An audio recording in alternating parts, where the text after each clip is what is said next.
Going to switch gears right now because after nearly a year-long suspension, intercity bus service is returning to Asheville this week. The North Carolina Department of Transportation resuming Greyhound service in downtown Asheville for the first time since Helene devastated the region last fall. And joining us right now from NCDOT is Hart Evans. Thank you for joining us this morning, Hart. Hey, good morning. Thanks for having me. Yeah, I mean, what does it mean to have this service restored and why such a priority for this? Yeah, for sure. I mean, this reconnects everybody in Asheville and surrounding areas back to North Carolina and the country. Our service not only connects to different parts of the state, but connects to the national intercity bus network. Intercity bus is a vital connection to those who don't have access to vehicles or can just hop in an airplane and go places. So it means that they're back online. So. Yeah, that's really great news. The original bus station, the bus stop was at a gas station, and that was destroyed by Helene. Walk us through what it took to get this service back up and running after 10 months. Yeah, for sure. Definitely lots of coordination and lots of schedule tweaking and things like that. When we first received word that the gas station on the periphery of Asheville was destroyed, we immediately pivoted and started talking with the city of Asheville to see about other stop locations in the downtown core. One of our priorities at NCDOT with our intercity bus network is to try to co-locate intercity bus with other transit services. So really wanting to start that conversation immediately after Hurricane Helene about seeing if we could get in the Asheville Rides Transit Center downtown.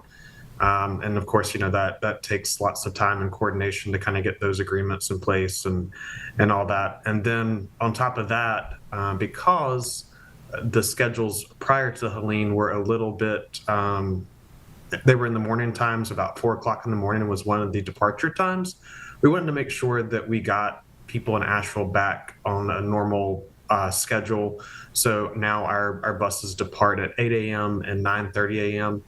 And essentially when you're planning for intercity bus and all the different routes and everything, it's like a giant playing Tetris.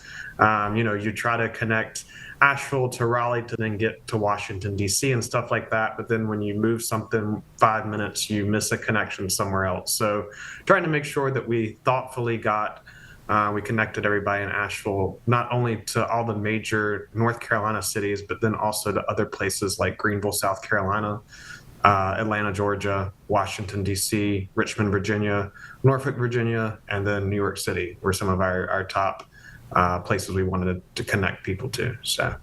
Yeah, I mean, it sounds like it's a way from before Helene, after Helene, an opportunity, if you will, to improve. What other transportation initiatives will fit into, that the state is pursuing that will fit in for Western North Carolina that can benefit that community?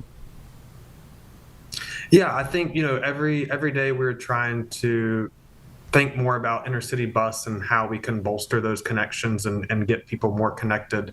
So we are constantly always taking feedback and comments about our intercity bus service to try to improve things, especially with adjusting timing and location stuff. I think, especially prior to Helene, we did hear some things about the location of the bus stop and wanting it to be more localized downtown. So that definitely was one of the priorities.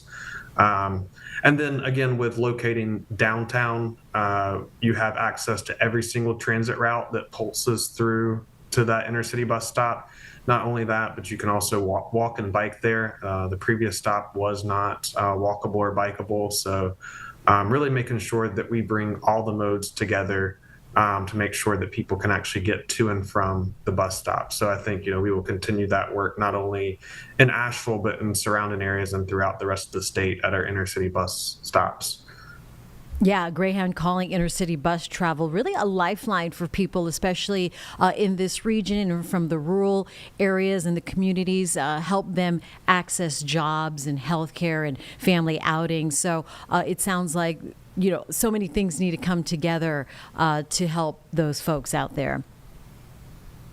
For sure, yeah. So many people take being able to travel in their personal vehicles or hop on a plane for granted, but a lot of people are dependent on transit and intercity bus to actually access other parts of the country. So making sure that those populations have that access is just extremely important. And I think that like you said, it's a lifeline for these people. When we went out in the community to kind of tell people about the service and post flyers and everything, the response we received was just phenomenal. So many people were excited.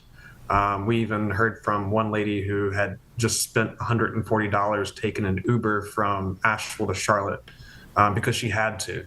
And she, so really providing this daily service 365 days a year that, is affordable and reliable. Again, so people don't have to think about either missing these things or paying $140 for an Uber, stuff like that. So. I mean, yeah, that's a week's salary or something like that, and huge chunk of change to just get from from A to B and their final destination. Hart, what do people need to know if they want to start booking tickets, looking at schedules? Where can people get more information? Yeah, sure. So for booking tickets, the easiest way to book a ticket is on Greyhound.com. And then for route schedules and other information, NCDOT.gov/intercitybus is our website that takes you. It also directs you to the Greyhound website to purchase tickets, but it has a list of all of our routes, the maps and timetables for those. And then once you get outside of our state network, you have to defer to Greyhound.com again for national connections and stuff like that. So NCDOT.gov/intercitybus is really the clearinghouse page that can get you anywhere to talk about all of intercity bus throughout North Carolina and has lots of good information. So. All right, Hart Evans from NCDOT, great information this morning and real encouraging news for Western North Carolina. Appreciate your time.